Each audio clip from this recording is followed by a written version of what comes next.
qué pasa con los chicos y cómo esas tareas de cuidado recaen en la mamá, que además tiene que ir a trabajar, y cómo puede o no ese papá hacerse cargo de la mitad de la educación y la contención y la formación de ese hijo. Me interesa porque estoy en esa situación, me interesa. A ver cómo lo va a plantear. Es complejo, porque yo había pensado un título que era los privilegios sexistas. Por un lado, cuáles son las condiciones políticas, y por otro lado, cuál es la realidad, digamos, la condición práctica. A ver, los privilegios sexistas, así, sin profundizar demasiado, hablado entre feministas, el privilegio sexista es aquel que beneficia siempre, en cualquier ocasión, siempre, pero siempre de los siempre, a los varones. Siempre. Ahora bien, eso funciona si uno lo habla con alguien que no es feminista, con, qué sé yo, con los hombres o con... Ya dice, bueno, no sé, porque a veces las mujeres que les hacen la guerra a los exmaridos o que les sacan los hijos. Entonces, las feministas normalmente que no tienen un desarrollo político o una formación teórica, se abroquelan y dicen, no, eso es falso, eso no existe, las mujeres no hacen esas cosas. Entonces están abroquelados los unos contra las otras, y ese sector del feminismo que se abroquela termina siendo y termina defendiendo muchas veces situaciones empíricas, concretas, que son indefendibles.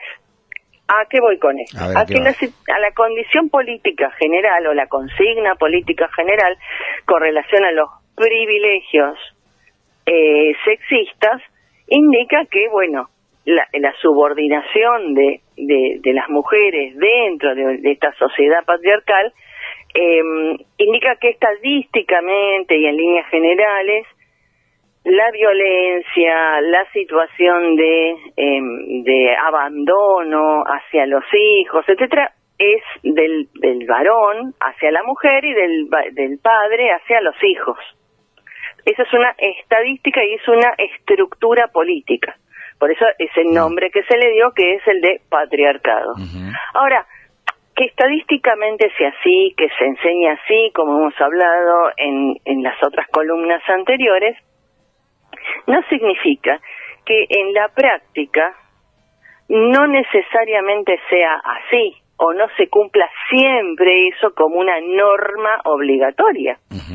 Entonces encontramos papás que crían solos a sus hijos, mamás que no quieren estar con sus hijos, abuelas que toman el lugar de las madres porque las mamás no quieren tomar ese rol.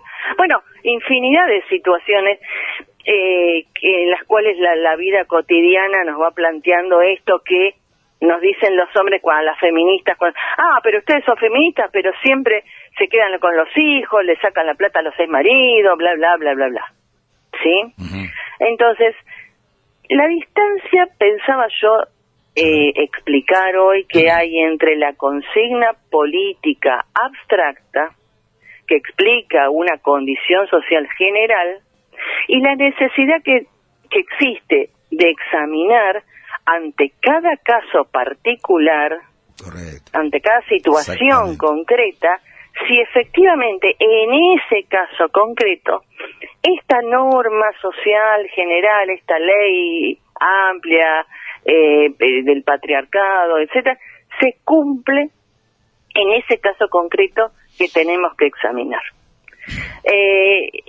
Este último examen del caso individual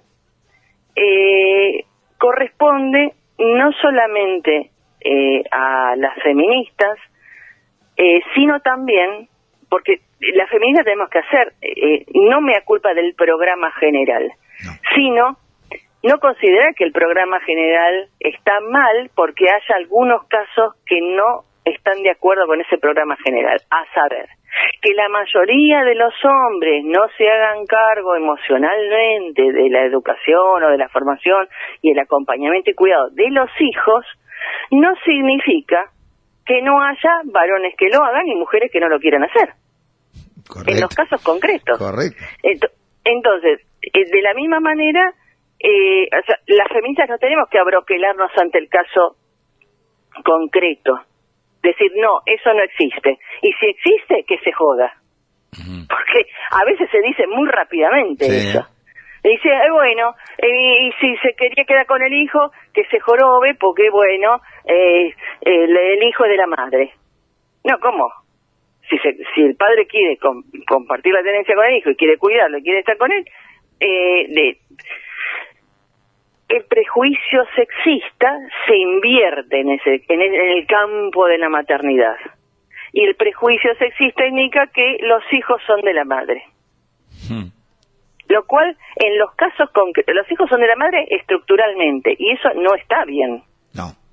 No está bien porque es una carga inmensa, pero por otra parte no está bien porque abroquelarse en esa consigna política abstracta implica que en los casos particulares a las feministas se nos acusa de ser privilegiadas porque podemos contar, porque expropiamos del amor y la presencia de sus hijos a algunos padres.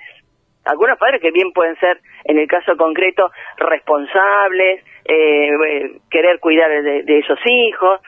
Entonces, el problema del feminismo es que no establece esta diferencia entre la política abstracta y la necesidad de examinar cada caso concreto. Entonces, cuando las feministas por ahí salen a tuitear, a escribir posteos o a escribir artículos muchas veces en la prensa o artículos de opinión, donde se fortalece y se solidifica esta posición de las mujeres siempre tienen razón, y en particular en este caso que estoy poniendo ahora como ejemplo, que es con relación a los hijos, y la mujer siempre tiene razón cuando la disputa se produce con un hombre.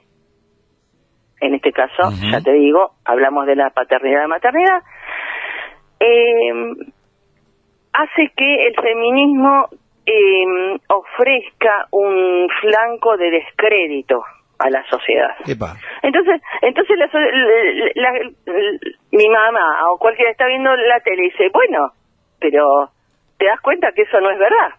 ¿Por qué? Porque acá apareció un caso de esto, un caso del otro, un caso de aquello. Entonces, claro, todo eso que en realidad estructuralmente es cierto y funciona estadísticamente en la gran mayoría de los casos, hay casos en los que no funciona. Entonces las feministas, cuando vamos a examinar los casos concretos, y cuando muchas veces se nos exige, y ahora pasó esto, ¿qué tienen para decir las feministas ahora de esto? Y muchas como salen diciendo, bueno, no importa nada, la mujer tenía razón. No. ¿Por qué la mamá? Feministas, claro, porque es la madre y punto. Sí. Entonces la feminista, no, lo que tenemos que decir, bueno, no sé, yo a priori sobre un caso concreto no voy a decir nada. Exacto, sin conocerlo, por lo menos. Lo primero que tengo que hacer es examinar ese caso concreto. Claro. Y después, si tengo que decir algo, también tendré que decir que la madre tal vez se esté equivocando o el padre sea el que tiene razón. Porque acá, o sea, no pasa por que nacemos todos de determinada manera, y no pasa también por esta ideología que también es falsa y nos condena mucho a las mujeres, nos condena a la maternidad y al altruismo obligatorio, de todas las madres son buenas. Acá la Santa Madre, la Madre Santa. Mejor tenemos un caso hace muy poquito, Roxy, que deja en evidencia que todos tenemos problemas, no seamos mujeres, varones. El caso de la mamá está bueno, del chiquito, ¿no? Que ya está tan en todos los medios. Entonces es como que uno termina y aparece también ella, bueno, dentro del feminismo con un pañuelo verde, que ahora parece que también tener pañuelo verde está mal, ¿no? No quiero decir que está mal. Lo que quiero decir es que te empecemos a entender que todos podemos tener problemas y cada caso en particular es eso, un caso en particular. Pero bueno. Claro, lo que tenemos que decir las feministas es, a ver, presentame el caso particular. Claro. Y este caso, si una va a emitir opinión, ahora bien, ese caso particular no desmiente, ni desacredita, ni desarma toda una situación general por la cual la mayoría de los hombres ya se desentienden de los hijos, etcétera, etcétera, etcétera, no pagan cuota alimentaria, porque eso es estadísticamente comprobado también. De que, por ejemplo, en Capital, de cada 10 divorcios en los cuales hay litigio por cuota alimentaria, un 60% sí. realiza, la madre tiene que hacer juicio por cuota alimentaria. O sea, de cada 100 padres que pueden pagar la cuota, no estamos hablando de los que ya trabajan en negro o en la economía informal o como se le llame, que ya directamente sí, no hay nada sobre lo cual actuar judicialmente, no hay salario, no hay nada. Estamos hablando de los que sí tienen un salario sobre el cual esa madre puede reclamar para la manutención de sus hijos. ¿Y cuántos? ¿Cuántos? Y en Capital hasta hace un tiempo era un 60%. ¿60 que no pagaba? ¿O que había que no litigar? Pagaba. Que había que incurrir litigar, en juicio, claro. En un juez de menores tenía que hacer una sentencia por alimento. Y después cuando en realidad eso se debe acordar en el momento del divorcio directamente. Bueno, esta va a ser no hay que llegar a un juez de menores para esto. No, todos sabemos que tenemos responsabilidades. No pasan responsabilidad únicamente cuando estamos juntos. No tienen que ver los chicos. No sé, me parece a mí. Yo tengo una mirada siempre. Claro, pero por un lado eso de los feministas. Por otro lado, vos mencionabas este caso tristísimo de La Pampa. En ese caso, ahí vamos a distinguir las responsabilidades políticas generales, que era lo que yo examinaba recién como un programa feminista general, de la responsabilidad concreta de una jueza que debió haber examinado como corresponde el caso puntual. Sí, coincidimos. Esa jueza es responsable y por lo tanto debiera tener un juicio político como mínimo por haber fallado en un caso no por haberse equivocado, sino por no haber evaluado las pruebas o no haber pedido pruebas suficientes para preservar la salud física y mental del menor. El menor.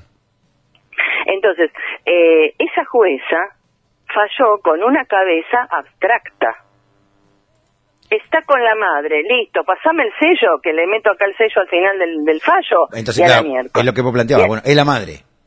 Nada más. Claro. Ahí está. Pero un fallo judicial tiene que examinar el caso concreto. No puede poner un gancho y un sello, será justicia ahí al final y a la miércoles. Por eso, que hable por un medio que quiera defender, bueno, lo puede hacer, pero alguien que está en la justicia, si no analiza el caso concreto.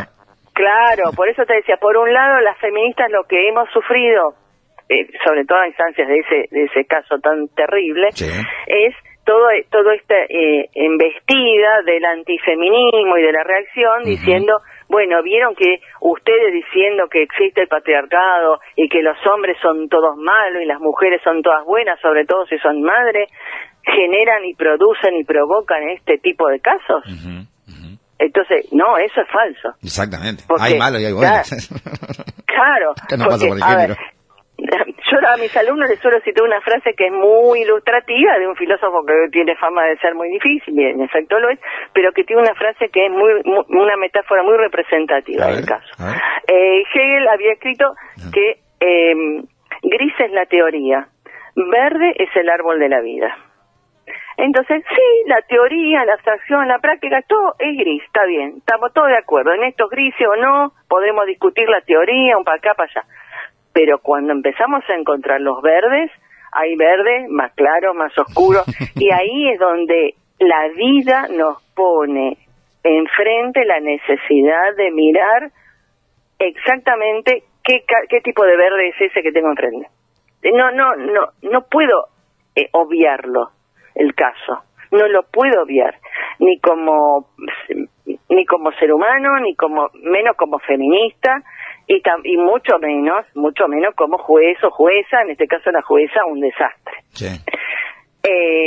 Por supuesto que se tiraron todo de cabeza contra las feministas, claro, porque eran pañuelo verde, y ahí salieron los antifeministas como Laje, Agustín Laje, sea decir, claro, lo que pasa es que sí, estas eran pañuelo verde, eran aborteras, entonces lo mataron a la criatura después porque podían haberlo matado cualquiera, antes. Sí, perdón, sí, cualquiera. Perdón.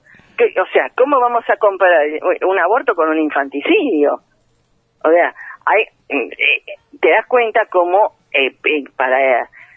muchas veces el feminismo da razones, yo digo, damos motivo, le dejamos como la pelota dentro del área para que definan, para que el antifeminismo venga y diga, ¿vieron? Ustedes dicen que las mujeres son todas buenas y siempre tienen razón y nunca mienten. No. Bueno, a ver, si yo hasta hace 10, 15, 20 años encontraba una mujer o alguien o cualquiera encontraba una mujer que decía, sí, porque me violaron o me tocaron el traste, me hicieron esto, me hicieron lo otro, o me acosaron laboralmente.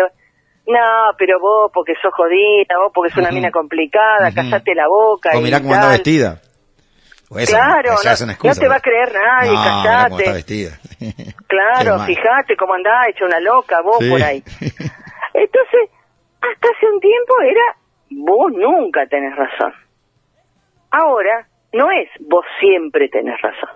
Ahora lo que las mujeres tendríamos que haber valorado como un gran logro del feminismo es, ahora me van a tener que escuchar y van a tener que registrar esto que yo digo, esto que yo me cuento, y esto que me pasó a mí, y esto que me hicieron a mí.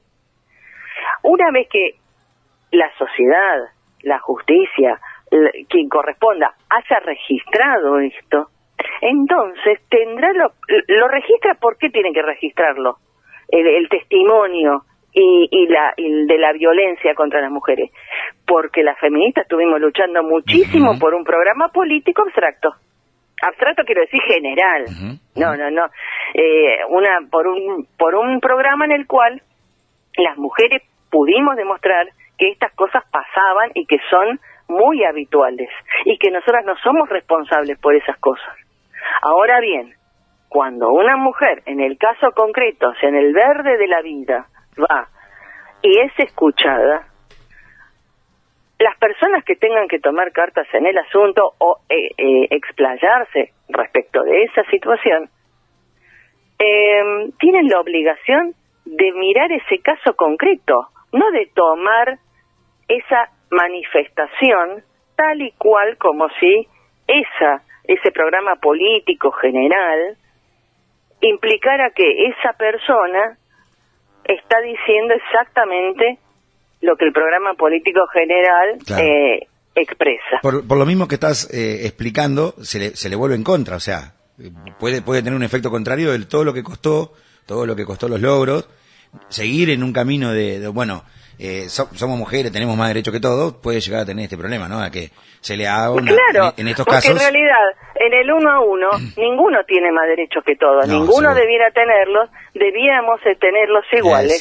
Lo cierto es que en muchos campos, por ejemplo, el del cuidado de los hijos, el de la sexualidad, en esos campos, las mujeres, y por supuesto después en la formación, en el desarrollo, no tenemos los mismos derechos reales, tenemos los derechos abstractos. En abstracto la ley dice todos somos iguales, pero cuando vamos a la realidad nos damos cuenta que los tipos nos dejaron con los pibes, no nos pagaron la cuota alimentaria, tenemos que ir nosotras todo el tiempo a discutir con la maestra, al acto de fin de curso.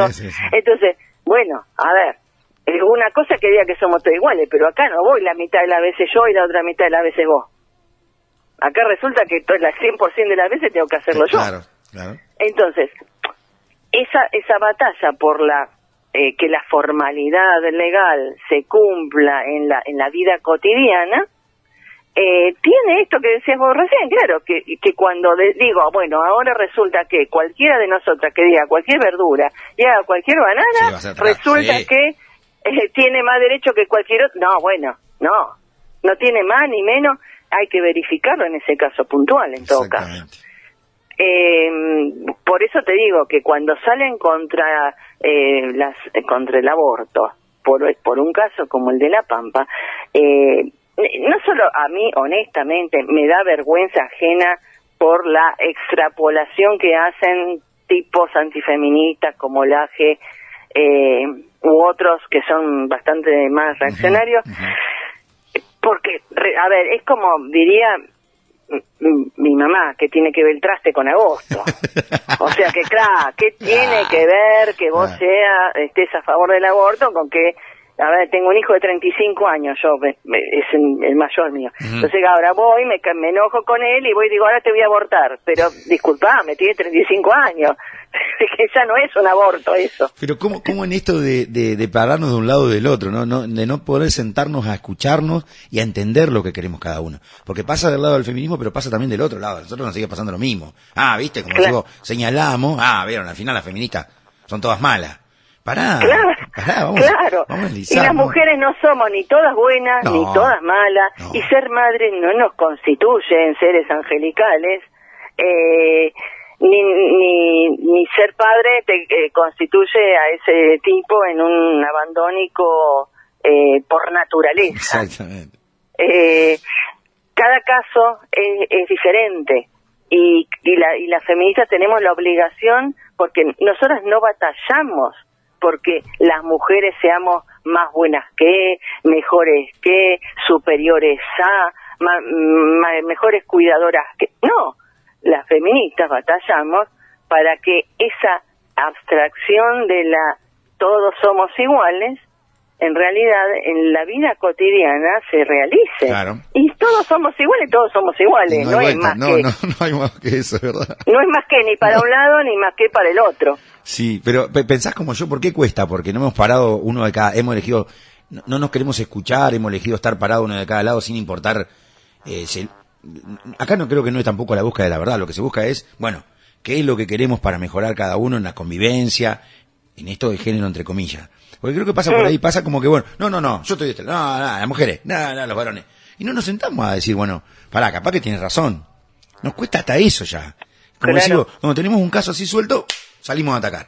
Pará, pero bueno, es un caso particular. Claro, lo usamos como contraejemplo. Sí. Le vieron que las feministas son todas, están todas en contra de los hombres, no quieren tener hijos, bueno, son conclusiones que por eso digo, hasta intelectualmente da vergüenza ajena, porque bueno, saltar de una cosa a otra da un poquito de cosa, pero es verdad que en el sentir de mucha gente pasa eso, que se abroquelan de un lado o del otro. Del otro, sí, pero son los extremos lo malo, o sea, es como que el feminismo tiene su extremo y el machismo, bueno, el machismo tiene su extremo, ¿no? No, a ver, hay un problema dentro del feminismo, dentro de las muchas mujeres que dicen que son feministas, que en realidad les falta mucha teoría, o sea, pensar los problemas teóricos, y creo que todas las feministas tenemos esa obligación en mayor o en menor medida,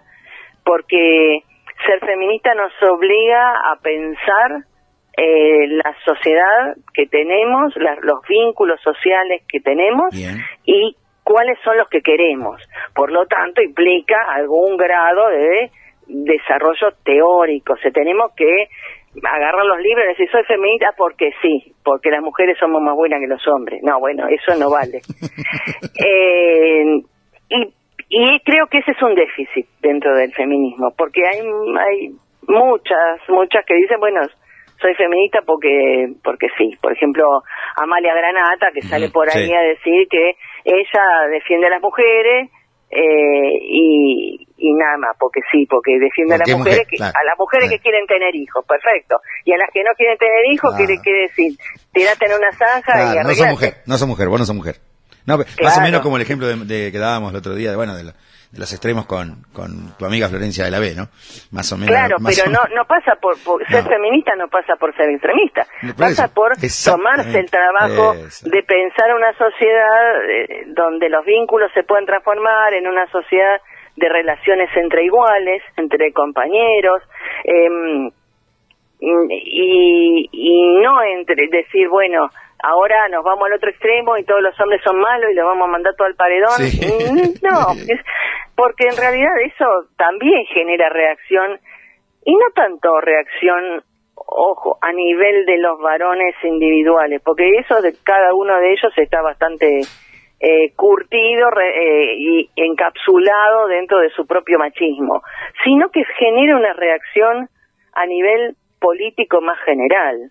Entonces, cuando se producen este tipo de oleadas por ahí, y sí, a nivel político más general hay movimientos reaccionarios, libertarios, incel, son grupúsculos por el momento, pero que dicen, bueno, así ellos están en contra nuestra, bueno, nosotros vamos a ir en contra de ellas. En contra, sí. Pero ni uno ni otro tiene una concepción de la sociedad como una relación de vínculos entre personas, de vínculos igualitarios entre las personas. ¿Y vos sabés qué pasa entre las mismas mujeres? Pues yo bueno, recién estaba hablando cuando Dolores me mandó el mensaje que no se me había olvidado, y en realidad no me había olvidado. Porque bueno, ha pasado un hecho acá de una exponente del feminismo teórico, podemos decir, de la ciudad de San José, era una encargada de prensa. Sale la encargada de prensa y se armó como una cuestión ahí, más allá de que la decisión la toma el intendente porque es una funcionaria, es un funcionario, o funcionaria, como no tiene nada que ver con el género, y se armó como una cuestión. Lo raro es lo que pasa dentro del mismo grupo de mujeres que gobiernan. ¿Viste cuando vos decís, bueno, qué es? ¿Es el poder? ¿Es la falta de conocimiento? ¿Qué es lo que lleva a que digamos una cosa y nos manejemos totalmente diferente? Con adjetivos calificativos contra una, contra otra, contra la culpa la tiene esta, la culpa la tiene aquella. Es rarísimo, ¿no? Es rarísimo, y terminamos en como decís vos, en una falta de conocimiento y cada vez más desconocimiento de los temas.